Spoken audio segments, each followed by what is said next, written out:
à vous tous pour cet immense bouquet de fleurs tricolores. Pour cette marée de drapeaux français que vous faites resplendir aujourd'hui dans les rues de Paris.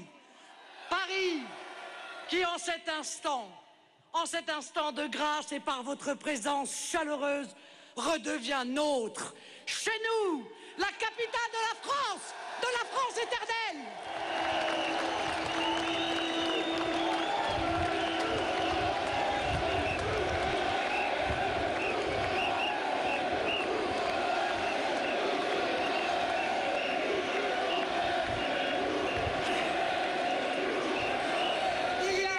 Il y a un an, jour pour jour, nous nous retrouvions ici même pour célébrer notre grande victoire de la présidentielle. Plus de 6,5 millions d'entre nous avaient choisi la nation. Plus de 6,5 millions d'entre nous avaient fait un vote d'espérance. Plus de 6,5 millions d'entre nous avaient dit leur amour de la France, leur foi en l'avenir. Jamais nous n'avions été aussi nombreux à croire au destin de la France et du peuple français. Il y a un an aussi, jour pour jour, nous nous retrouvions ici pour avertir les Français, pour leur dire qu'en remplaçant un président du système par un autre président du système, il n'y avait d'autre issue que la poursuite des temps obscurs. Et si aujourd'hui, encore, je veux célébrer l'espoir suscité par notre progression, démontré par le record historique des adhésions enregistrées cette année par notre mouvement, démontré par les études d'opinion qui se suivent et qui montent, par l'accueil de plus en plus chaleureux reçu au cours de notre Tour de France, je veux aussi vous parler de tout ce qu'il nous reste à faire pour gagner. Car le chemin n'est pas terminé. Je veux aussi évoquer l'impérieuse nécessité de changer radicalement la conception et la pratique du pouvoir dans notre pays pour que renaisse le seul vrai fondement démocratique, le peuple d'abord.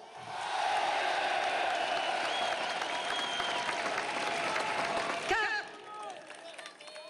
la France, et avec elle tous les Français, la France est dans la nuit.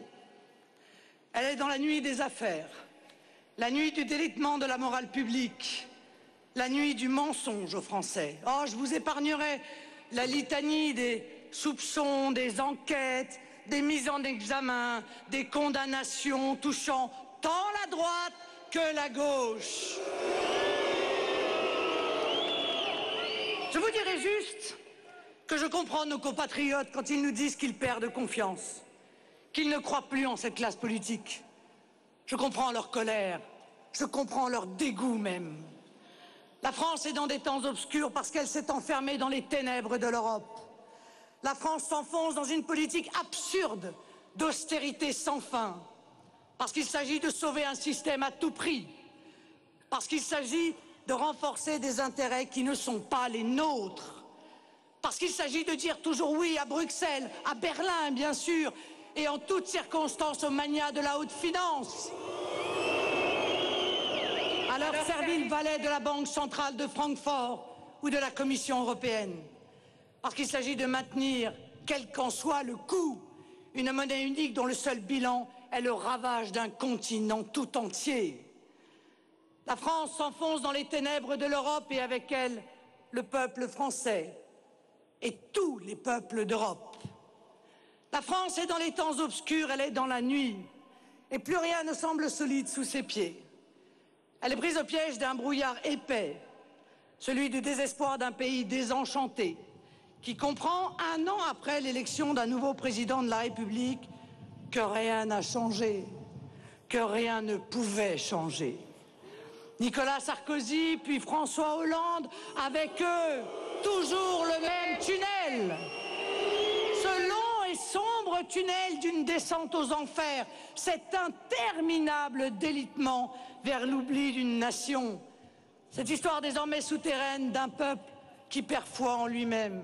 Cette longue agonie d'une France à qui l'on bouge toute perspective. Alors, mes chers amis, dans ces temps obscurs, Dans cette nuit de la France, il est temps de montrer une lumière aux Français, de sortir une lanterne pour les éclairer et leur indiquer le chemin. C'est la lumière de l'espoir, c'est la lumière d'une renaissance de la nation et du peuple français.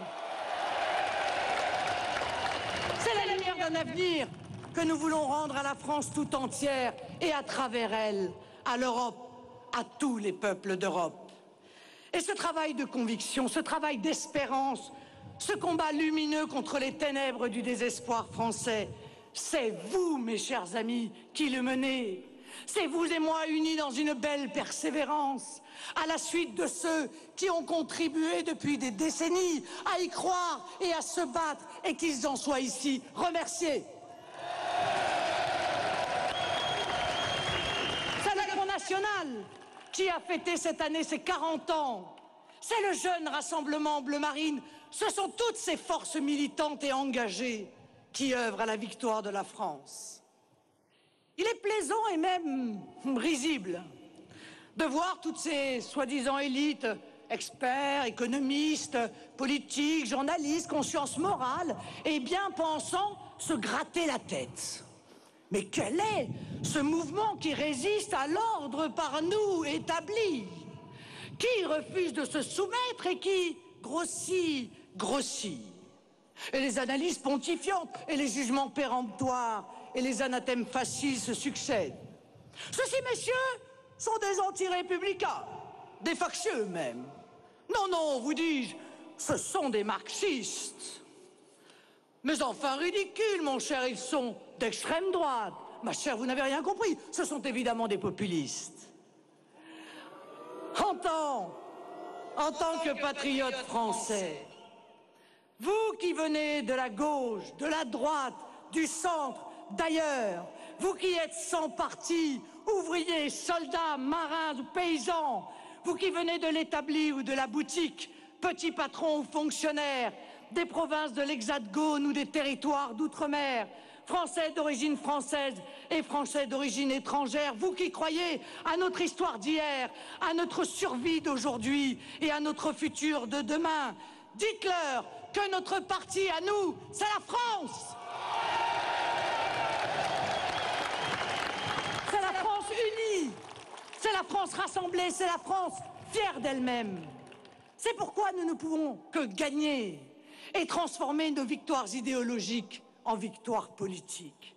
Car nous avons déjà gagné la bataille des idées. Nous l'avons gagnée parce que nos idées dominent. Nous sommes le centre de gravité du débat public français. Et la force du bon sens, mes amis, est irrépressible. Oui, nos positions sont rejointes quand nous dénonçons l'immigration de masse et ses ravages, quand nous faisons le lien évident entre cette immigration et l'insécurité, quand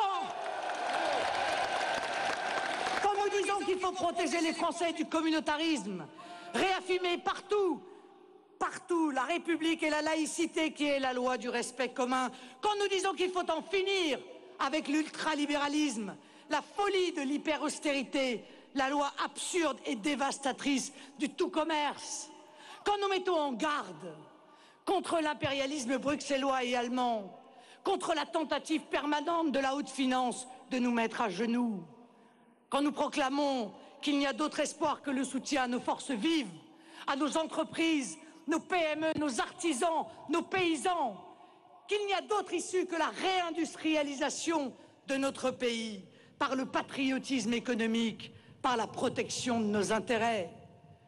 Quand nous défendons le principe de la nation, d'une nation qui bâtit, une nation ouverte sur le monde, mais attentive à elle-même et d'abord au bonheur de son peuple. Quand nous expliquons que la frontière n'est pas un gros mot, mais qu'elle est la condition sine qua non d'une insertion harmonieuse dans le commerce international, dans les échanges humains. Quand nous nous adressons à ceux que tout le monde veut oublier, à ces Français qui souffrent en silence, quand nous défendons l'unité de notre République et l'égalité des chances entre tous les Français, quand nous disons tout cela avant les autres, nous sommes rejoints. Nous sommes rejoints par des millions de Français, de toutes conditions, de tous milieux, de tous âges et de toutes origines. Nous sommes rejoints par ces oubliés de la politique qui reprennent espoir. Nous sommes rejoints par tous ces talents qui veulent s'exprimer. Mes chers amis, si nous disons la vérité avant les autres, ce n'est que justice de voir qu'aujourd'hui, c'est vers nous que les Français se tournent. Regardez, écoutez, observez. Nos analyses, nos propositions, notre vision du monde sont au cœur de tous les débats. Les médias ne l'avoueront jamais qu'à demi-mot et la classe politique est assez cynique pour le taire ou le cacher. Mais nous avançons. Alors votre travail inlassable, humble et patient n'est pas vain. Car si nous n'avons pas encore le pouvoir, vous voyez déjà que tout cela est tellement fécond. Vous voyez que nous progressons à grands pas dans le débat, dans les cœurs et dans les urnes aussi. Nous avançons et la France et les Français avec nous. Malgré un système politique qui a totalement cadenassé les modes de scrutin, justifiant, mes amis, l'injustifiable. Avec 18% à la présidentielle, nous avons 2 députés. Avec 2%, les Verts en ont 18.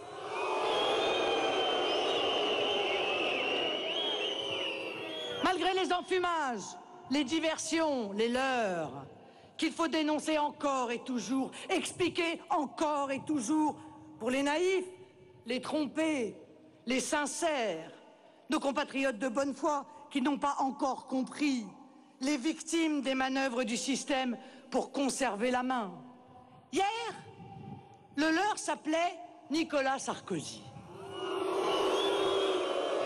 Vieux politicien couturé de cicatrices, depuis 30 ans immergé dans le système qui cumulait les postes, les responsabilités, maire, député, ministre. Il soutenait, approuvait, mettait en œuvre depuis 1983 toutes les politiques du système. Maire de Neuilly-sur-Seine, ministre du Budget sous François Mitterrand, dans le gouvernement Balladur, puis porte-parole du gouvernement, ministre de la Communication, ministre de l'Intérieur, puis ministre de l'Économie et des Finances de Jacques Chirac, président du Conseil général des Hauts-de-Seine. Jamais une critique, jamais une contestation. L'Europe, l'insécurité, l'immigration, il a tout accepté, tout cautionné, tout assumé, et qui pourtant, par le miracle toujours renouvelé de la communication, devenait en 2007 un homme nouveau, sans passé et sans histoire. Le révolutionnaire de droite anti-chiracien, lui qui était pourtant un de ses disciples. Certains ont cru qu'une espérance politique était née, que tout allait changer. Par le miracle, une sorte de Saint-Paul convertit l'espace de la campagne électorale aux idées du Front National. Là, son chemin de Damas à lui, ce fut le Fouquet, c'est la croisière pour milliardaires. Le leur Sarkozy, c'était celui de la communication politique. Cette sorcellerie des temps modernes qui peut faire croire à tout un peuple ébahi, stupéfait, qu'un vieux cheval de retour, un crocodile de Marigot, peut se transformer en rosière ou en premier communiant.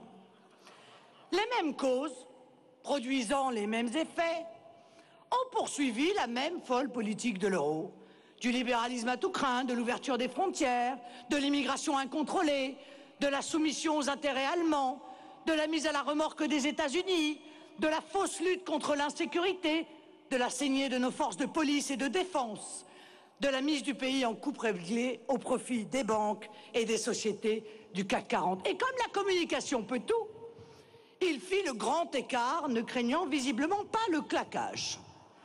D'un côté, croyant caresser les électeurs du Front National dans le sens du poil, il multiplia les effets d'annonce, les rodomontades, les « retenez-moi, je vais faire un malheur » contre l'immigration, qui explosa pourtant pendant la période, contre la délinquance, qui ne cessa de se développer pendant ces 5 ans, contre les banques et les sociétés du CAC 40 qui ne cessèrent de s'enrichir sous sa présidence, contre les déficits budgétaires qui ne cessèrent de se creuser, la dette de grossir et les impôts d'augmenter pendant le même laps de temps, comme le firent le chômage et les délocalisations qui se multiplièrent alors. Et pendant ce temps-là, et pour couronner le tout, l'Europe prenait subrepticement le contrôle de nos institutions et réduisait chaque jour un peu plus l'espace de notre souveraineté nationale. Il parla beaucoup, mais ne fit rien. De l'autre côté, croyant que par la magie du verbe, qui peut tout, la magie de la communication et les sondages, ces armes absolues, croyant que l'électeur était sans mémoire et par définition stupide, surtout, pensait-il, quand il vote Front National, il laissa les uns et les autres proclamer à tout vent que plutôt que de voter Front National, il fallait voter socialiste. Ils firent le Front républicain contre moi à Hénin-Beaumont. Et il s'étonna le soir de l'élection d'être battu au profit de la gauche. Je devrais dire de François Hollande. Tiens, la belle affaire. Le mépris, la lâcheté, la veule complaisance qui fait hurler la droite avec les loups produisent, comme depuis 30 ans, les mêmes effets. Remettre le pays à la gauche, pourtant minoritaire, justifiant ainsi le jugement de Guy Mollet sur la droite la plus bête du monde. Mais après tout, qu'importe. Qu'importe, puisque c'est la même politique qui sera menée. Toujours la même. Celle du système, au service du système. Tant il est vrai que l'on n'est jamais aussi bien servi que par soi-même. De Laurence Parisot à Jean-Luc Mélenchon, dans cette...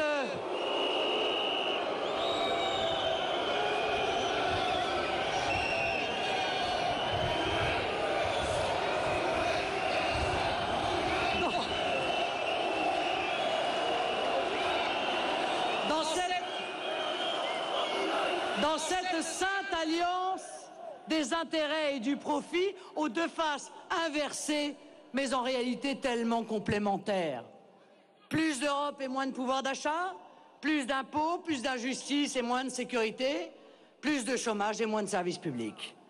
Car parlons maintenant de cette pseudo-gauche qui se voulait l'antithèse du sarkozysme, qui se voulait le défenseur des oubliés, des pauvres, des exclus, qui rêvait du grand soir et se réveille dans la suite nuptiale d'un mariage homosexuel.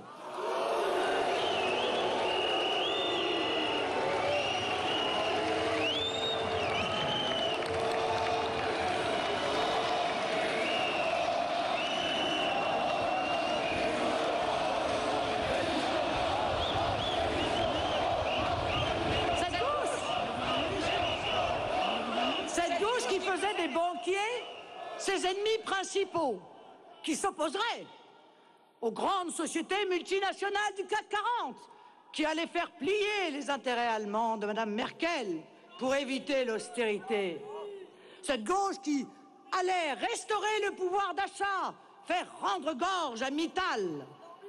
Celle qui allait, avec Arnaud Montebourg, le chantre du fabricant français,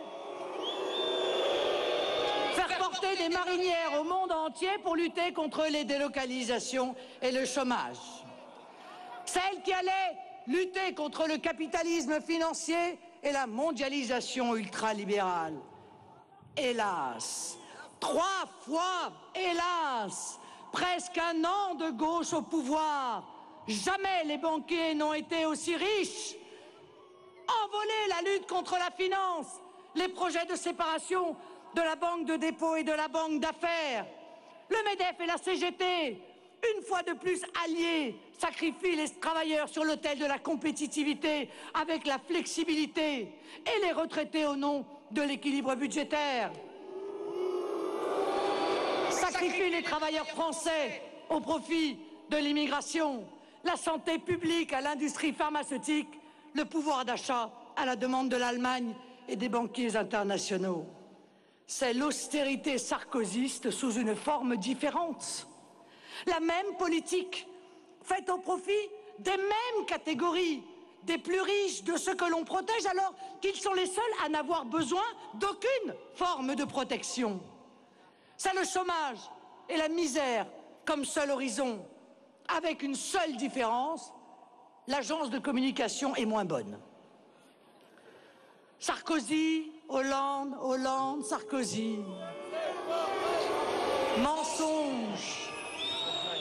Mensonges et promesses non tenues. Trahison à gogo. À ce comptoir-là, nous savons tous qui paie l'addition.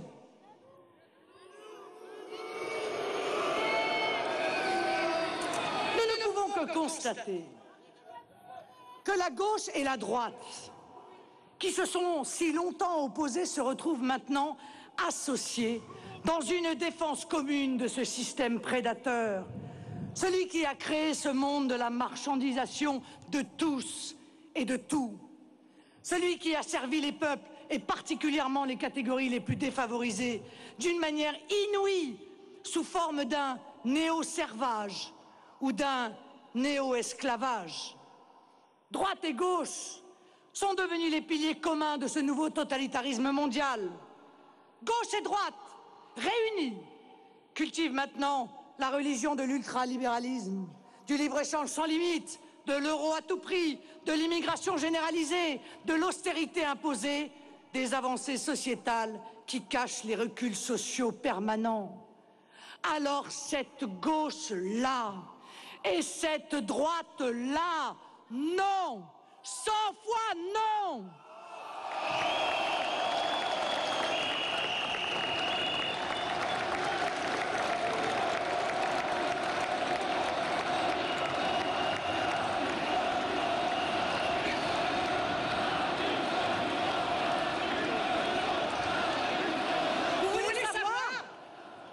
Vous voulez savoir qui nous sommes? Nous ne sommes pas cela. Nous ne sommes pas eux. Non, messieurs.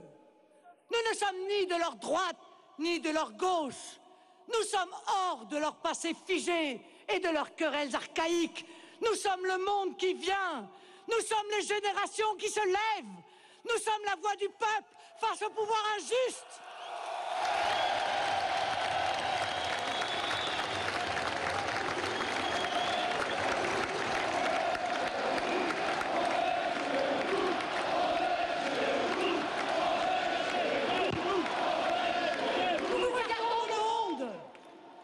La mondialisation sauvage est en train de le détruire. Et nous ne nous y résignons pas. Cette mondialisation ultralibérale défait la nation. Le meilleur rempart des plus dépourvus d'entre nous est le meilleur atout des plus entreprenants. Cette mondialisation sauvage veut des individus réduits au rôle de producteurs, consommateurs. Elle veut balader les peuples d'un continent à l'autre, les considérer comme une main-d'œuvre transportable et malléable à merci. Cette mondialisation ultralibérale veut des individus enfermés dans de multiples communautés hostiles entre elles. Cette mondialisation sauvage veut le choc des civilisations, abrutissant les individus par des idéologies extrémistes, fondamentalistes et meurtrières pour qu'ils oublient leur conscience politique et leur humanisme, pour qu'ils oublient ce que c'est d'être un homme, ce que c'est que de vouloir vivre en paix, en prospérité avec le reste de l'humanité. Cette mondialisation ultralibérale défait l'école de la République, le meilleur outil pourtant de l'égalité des chances. Cette mondialisation ultralibérale détruit la famille, cellule de base de notre société et meilleur refuge contre les aléas de la vie. Alors oui, si vous voulez nous définir, dites que nous sommes en lutte contre la mondialisation sauvage. Nous sommes en lutte contre tous les totalitarismes du XXIe siècle, le mondialisme et l'islamisme fondamentaliste en tête.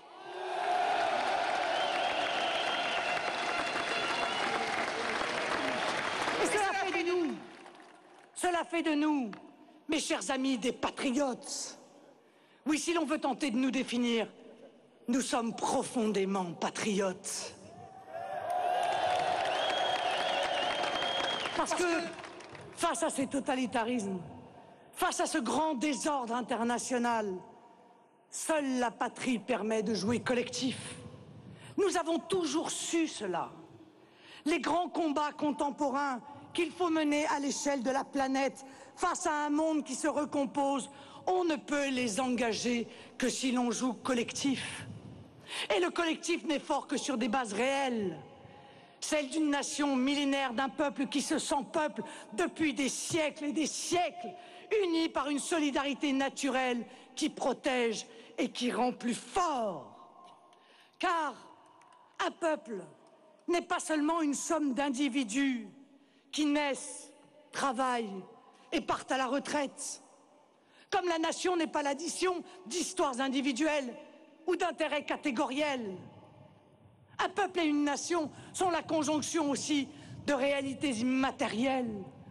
La tendresse de la famille, l'amour de nos paysages, la conscience d'une histoire qui nous a forgés, l'esprit du service collectif, l'esprit de sacrifice, la communion des valeurs. À l'inverse, le collectif de l'Union européenne, c'est un château de cartes, c'est une muraille de sable, c'est une grande illusion, parce qu'il n'y a pas de réalité derrière, parce qu'il n'y a pas de peuple européen. Les peuples ne se décrètent pas dans l'arrière-salle d'un symposium bruxellois. La patrie, nous la chérissons, parce qu'elle est nôtre, d'abord, et parce que nous la tenons pour ce cadre indépassable de la puissance collective dans un monde qui change. Mais une patrie n'est rien, rien de plus qu'un sentiment, si elle est privée de souveraineté. Alors qui sommes-nous? Nous sommes les seuls vrais défenseurs de la souveraineté du peuple. Face à l'affaiblissement démocratique, nous tenons pour indépassable l'exercice de la souveraineté par le peuple, d'une souveraineté pleine et entière propriété du peuple, d'une souveraineté pleinement ressentie par tous les membres de la communauté nationale, la seule communauté que nous reconnaissons. La souveraineté du peuple qui doit s'imposer à tous, y compris si cela déplaît aux élites. En France, nous voulons une république dans laquelle la parole d'un peuple n'est plus bafouée. Nous voulons qu'une loi adoptée par référendum ne puisse être défaite que par un autre référendum. Nous ne voulons plus d'un Congrès qui impose en catimini une constitution européenne que le peuple a rejetée par référendum, comme l'ont fait l'UMP et le PS, qui ont ensemble commis ce crime irréparable, en votant le traité de Lisbonne. Nous voulons que tous les citoyens soient représentés et entendus. Nous voulons donc la proportionnelle intégrale à toutes les élections.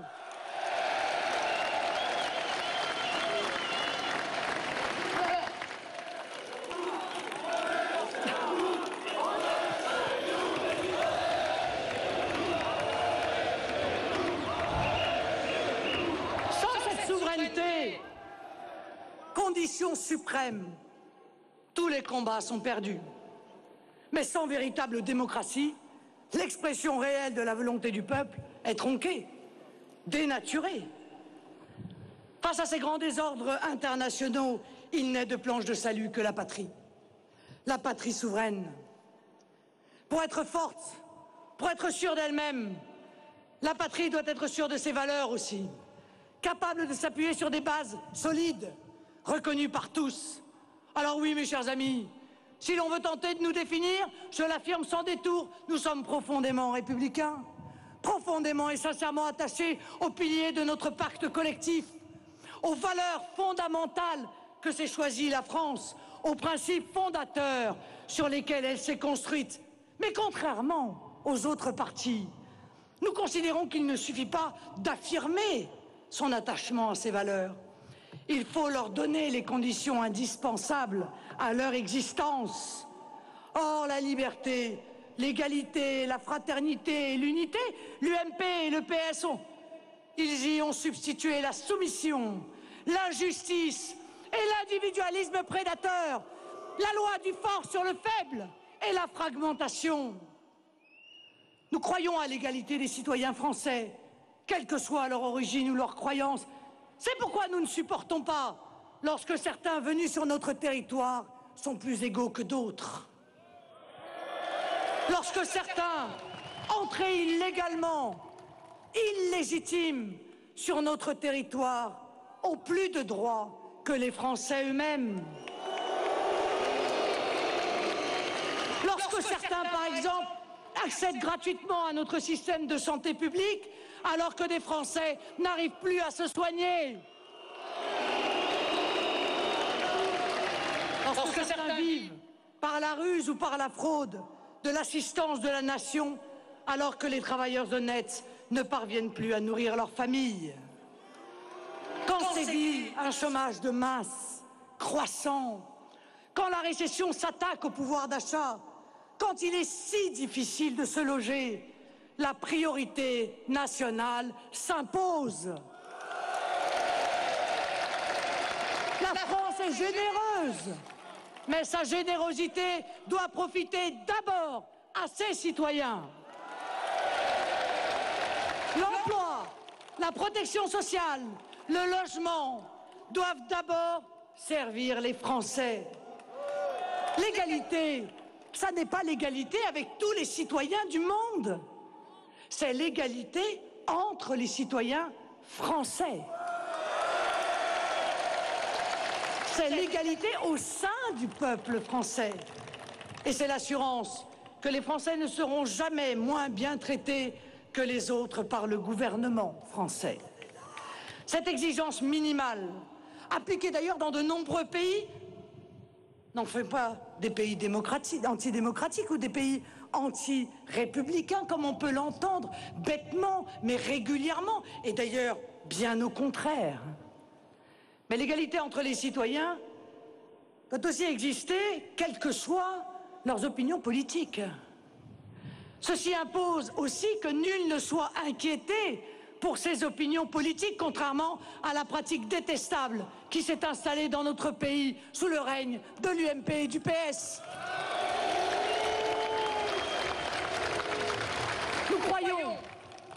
Nous croyons à la liberté.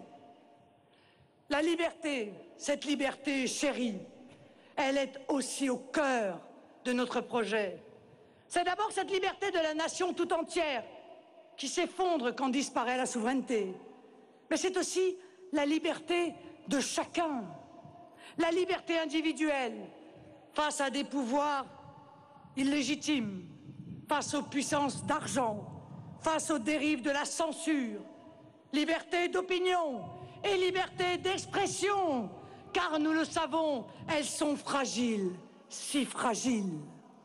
Liberté d'adhérer aux syndicats que l'on a choisis et non contraint de s'affilier à des syndicats complices choisis par le système sur une liste bloquée. Liberté d'entreprendre aussi, dans le cadre d'une concurrence loyale et non contraint par la loi des multinationales qui marchent à l'optimisation fiscale ou au dumping social. Nous croyons en l'homme. Et nous croyons en son libre arbitre, en sa capacité de juger et donc en sa responsabilité. Encore faut-il que l'information sur laquelle se base son jugement n'ait pas été faussée par des comportements partisans et malhonnêtes. Le besoin de déontologie est grand dans l'exercice médiatique français. Enfin, la liberté ne peut exister sans la justice. Une justice indépendante et impartiale. Une justice intègre. Ce mur ou une organisation sectaire de magistrats, le syndicat de la magistrature, met les photos de responsables politiques, de journalistes, de victimes, oui je dis bien de victimes, pour les dénoncer et s'en moquer. Ce mur est donc une menace pour la République. Non, il ne s'agit pas d'une blague de potache ou d'une gaminerie, comme le dit la presse complaisante. Non, il ne s'agit pas d'une maladresse ou d'une action inappropriée, comme disent les ministres. Il s'agit d'une grave dérive qui montre le caractère subversif de personnes qui détiennent une autorité constitutionnelle, de personnes qui ont entre leurs mains votre liberté, votre réputation.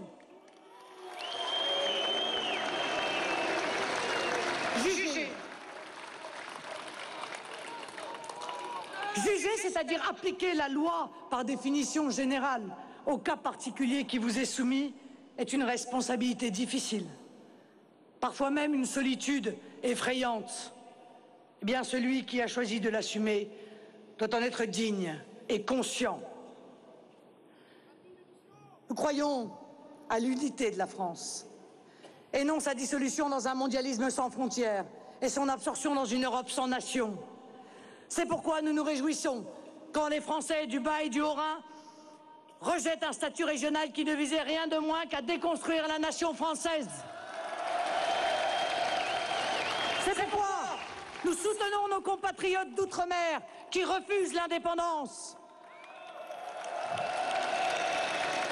Nous voulons l'unité, non seulement entre les territoires, mais aussi entre les citoyens français. Et c'est pourquoi nous exécrons le communautarisme et ces régimes dérogatoires pudiquement appelés discrimination positive. Parce que ces régimes dérogatoires rompent dans le même temps l'unité et l'égalité entre les citoyens et font naître la désunion, l'inégalité et l'injustice. Quand la France s'ouvre aux quatre vents de la mondialisation la plus sauvage, au dérèglement de tous les rapports humains et aux assauts de tous les extrémismes, où est notre capacité à vivre sereinement ensemble? Où sont la solidarité et la fraternité? La solidarité, bien sûr, mais ce n'est pas un droit acquis. La solidarité se mérite. Voilà ce que nous croyons. Quelle solidarité peut réclamer celui qui viole, qui tue ou qui pille? Pourquoi l'honnête travailleur se devrait-il d'être solidaire du trafiquant de drogue ou de l'assassin? Pourquoi les aides sociales, les logements sociaux, les minimums sociaux seraient-ils accordés à ceux qui auraient en situation de récidive gravement troublé par leurs agissements la paix sociale en violant les règles élémentaires qui régissent la vie en société?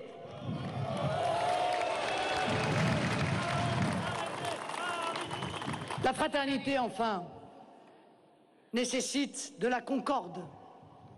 Et l'on ne peut que juger très sévèrement ceux qui, pour des raisons électoralistes, divisent les Français sur des sujets sociétaux, cédant ainsi à la pression de lobbies ultra-minoritaires. Et c'est pourtant nous qu'on accuse parfois de vouloir diviser les Français, mais force est de constater que la division du peuple français est l'œuvre de l'UMP et du PS, et que nous sommes les seuls à même de promouvoir la concorde et la paix, car nous sommes les seuls à résister au ferment de division du peuple français. La division naît de l'individualisme et du tout pour soi, de la satisfaction immédiate des désirs matériels par l'argent. Dans cette société du tout commerce où tout s'achète, tout se vend, où celui qui n'a pas les moyens est abandonné, oublié, je dis qu'il faut remettre le collectif au centre de nos valeurs. La division, elle naît aussi, comme je l'ai rappelé, du communautarisme, conséquence naturelle de l'égoïsme triomphant et d'une forme de tribalisation archaïque. La division naît enfin de la faiblesse de nos dirigeants, incapables de faire respecter des règles communes, livrant ainsi la loi aux appétits des lobbyistes les mieux organisés ou les plus financés. Il nous faut retrouver la voie de l'unité nationale. Cette voie passe nécessairement par un projet collectif, un projet national qui pousse les Français à s'engager dans les vrais combats, à miser sur leurs forces, celles qui fédèrent la nation française. Je vous appelle à l'unité et à la concorde. Nous sommes les seuls à pouvoir les garantir et à pouvoir les défendre. C'est un cercle vertueux que je décris et que j'appelle de mes vœux, dans lequel l'individu, soucieux du sort de la France, s'épanouit dans une société prospère, paisible et s'enorgueillit de son rayonnement. Car au-delà de la crise économique, je suis convaincu qu'une partie du mal français réside dans le rabaissement quotidien de la France par ses élites. Adeptes de la repentance, répétitive et insupportable, alors que les Français ont toutes les raisons d'aimer leur pays et d'en être fiers.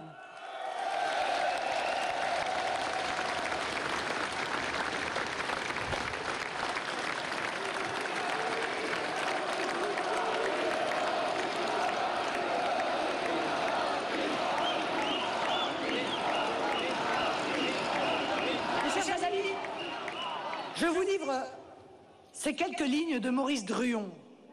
Percevez la sagesse quasi divinatoire de ce qui suit. Les tragédies de l'histoire révèlent les grands hommes, mais ce sont les médiocres qui provoquent les tragédies. La médiocrité de quelques dirigeants, leur infatuation vaniteuse, leur légèreté aux affaires, leur inaptitude à bien s'entourer, leur nonchalance, leur présomption, leur incapacité à concevoir de grands desseins ou seulement à poursuivre ceux conçus avant eux. Rien ne s'accomplit de grand dans l'ordre politique et rien ne dure sans la présence d'hommes dont le génie, le caractère, la volonté inspirent, rassemblent et dirigent les énergies d'un peuple. Tout se défait dès lors que des personnages insuffisants se succèdent au sommet de l'État.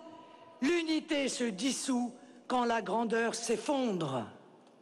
L'unité se dissout quand la grandeur s'effondre. Oui, méditons bien cette pensée.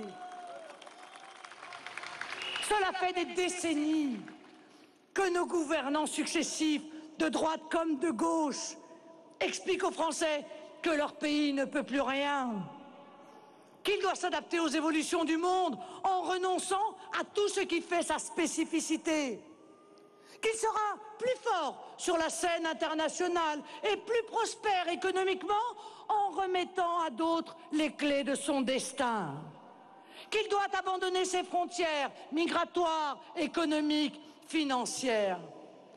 Invraisemblable ineptie. En disparaissant, vous serez plus fort. L'UMP, le PS ont honte de la France. La croient si peu capable qu'ils préfèrent la mettre sous tutelle de Bruxelles et de Berlin. Mais comment voulez-vous que les Français aient confiance en eux? Non contents d'être les uniques responsables de cette rupture de confiance, nos élites méprisent le peuple, le culpabilisent. Et parce que nous, au Front National, nous osons regarder la réalité en face, voilà les mêmes qui nous accusent de surfer sur les peurs. Vous surfez sur les peurs, nous disent-ils. Mais croyez-vous que nous sommes heureux de la voir, de la sentir, cette peur quotidienne chez beaucoup de Français? Croyez-vous que nous sommes heureux que les Français aient peur pour leurs enfants lorsqu'ils sortent, pour leurs parents dont la retraite s'amenuise, pour leur emploi, pour leur avenir? Mais c'est vous, messieurs, qui dirigez la France depuis 40 ans, UMP, PS, Verts, communistes, centristes, c'est vous qui avez permis le développement de ces craintes légitimes en ne mettant pas en œuvre une politique qui protège, qui rassure, qui bâtit. C'est quand même le monde à l'envers. Que ce soit nous qui soyons mis en accusation pour avoir simplement dit la vérité et refuser les discours lénifiants expliquant que tout va très bien, Madame la Marquise. Croire en un projet national, retrouver l'unité de la nation par un projet national, c'est un beau dessein. Mais s'ils sont de plus en plus nombreux à y adhérer, les Français ne s'y trompent pas. Cela ne sera pas possible s'ils ne se donnent pas un chef, et un chef qui ose.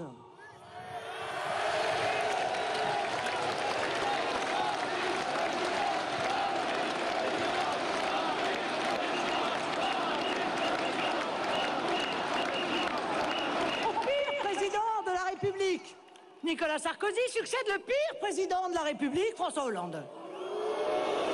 Mais il faut sortir de cette spirale infernale. Il faut maintenant un vrai chef, un chef qui agisse. Enfin, la France ne peut plus attendre.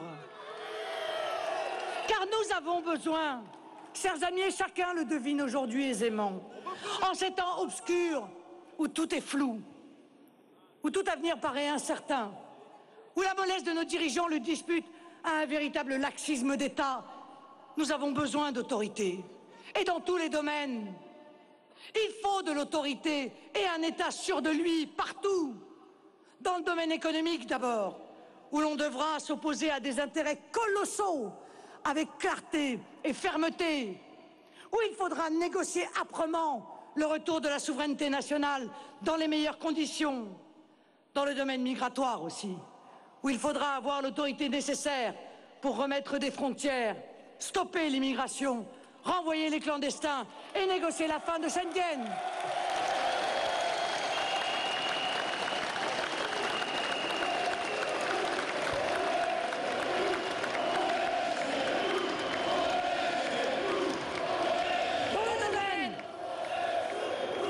Dans le domaine de la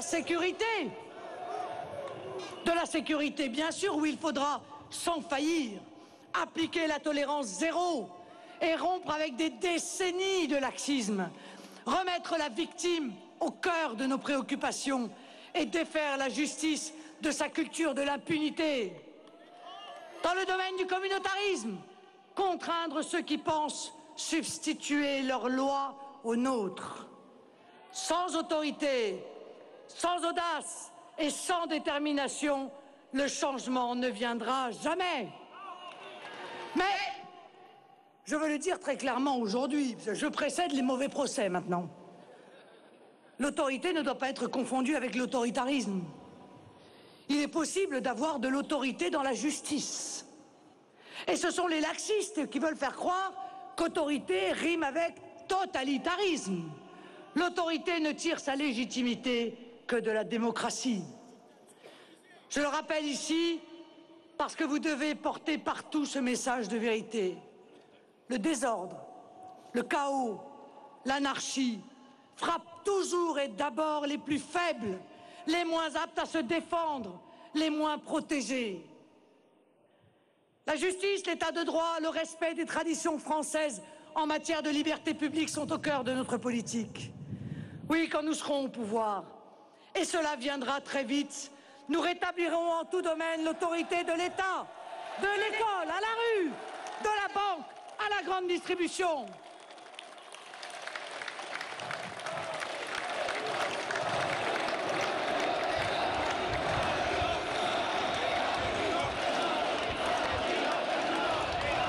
Et nous serons en même temps les meilleurs gardiens des libertés individuelles et publiques. Nous serons les garants de la libre expression, du libre débat, de la libre pensée, de la diversité des opinions dans les médias et dans la presse. De ces nouvelles libertés sur Internet, libertés numériques que nous chérissons et dont nous ferons un droit constitutionnel. Vous le voyez, nous sommes bien différents de la caricature que les Brejnev qui nous gouvernent donnent de nous. Pour sauver leur idéologie essoufflée, dépassée, morte. Vous connaissez nos valeurs. Vous avez compris, mes chers compatriotes, ma méthode de gouvernement, ma conception du pouvoir. Le peuple de France mérite mieux que les dirigeants qu'il s'est choisis. Car ce n'est pas le dauphin de Bourges qui aujourd'hui a perdu sa couronne, c'est le peuple français. Non, ce n'est pas l'anglais ou le bourguignon qui font régner l'insécurité dans le beau pays de France. C'est la folle politique d'immigration incontrôlée. Non, ce ne sont pas les grandes compagnies qui ruinent nos paysans, nos artisans ou nos ouvriers.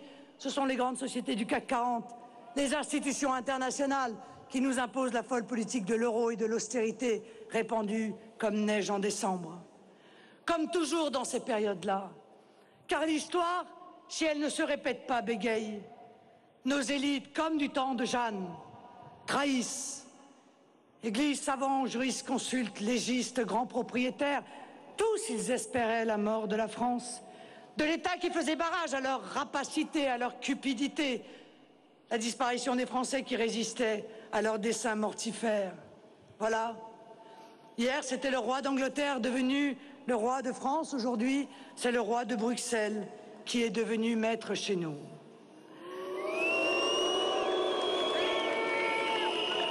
Mais comme toujours, en ces temps-là de troubles et de misère, et c'est là le génie de la patrie. Notre peuple, le peuple de France, vous l'incarnez ici. Celui qui abouvine, sauf Philippe Auguste, au cri de commune, commune. Ce peuple qui donne le grand ferré, Jeanne Hachette, les volontaires de l'an 2. Les paysans insurgés de 1870 contre les Prussiens, les Bleus Horizons de 14-18, les résistants du Vercors ou les non du référendum de 2005. Le voilà qui se lève, ce peuple. Vous êtes leurs héritiers. Vous qui combattez pour la France, anonyme et sans gloire. Vous qui luttez pour cette France éternelle qui va d'Alésia au référendum de 2005. Vous croyez une poignée, une avant-garde. Et quelle erreur, vous n'êtes pas seul.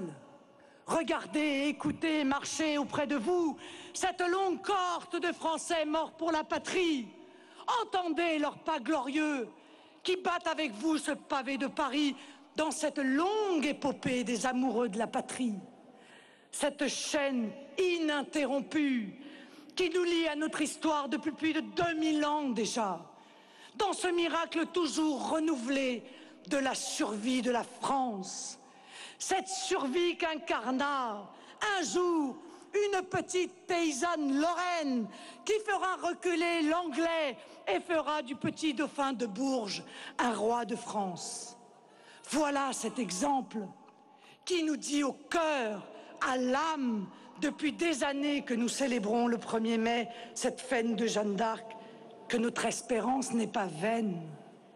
Et que parce qu'il est des Français comme vous, parce qu'il est dans le peuple de France un amour de la patrie, une énergie et une volonté de survivre, cet exemple nous dit que rien n'est impossible. Notre pays se redressera avec nous, par nous. Alors, tenez bon. Suivons la petite bergère devenue sainte et guerrière sur le chemin de l'honneur et de la liberté. Tenez bon, nous ne sommes plus loin. Plantez votre regard fier dans celui des oublieux de la nation. Plantez vos pieds fermement dans notre terre de France. Tenez bon. Je sais qu'il y a des moments difficiles. Puisez du courage et de la force dans l'âme française. Quand le désespoir, le fatalisme ou la lassitude pointent, regardez ceux que vous aimez, vos enfants, vos parents, vos amis, votre peuple. N'oubliez jamais que notre pays est plein d'immenses ressources, que nous sommes un vieux et grand peuple rempli de talents. Tenez bon, rappelez chaque jour aux Français qui ils sont et d'où ils viennent. Alors, je vous en fais le serment, nous y arriverons. Vive le Front National, vive le peuple, vive la République, vive la France.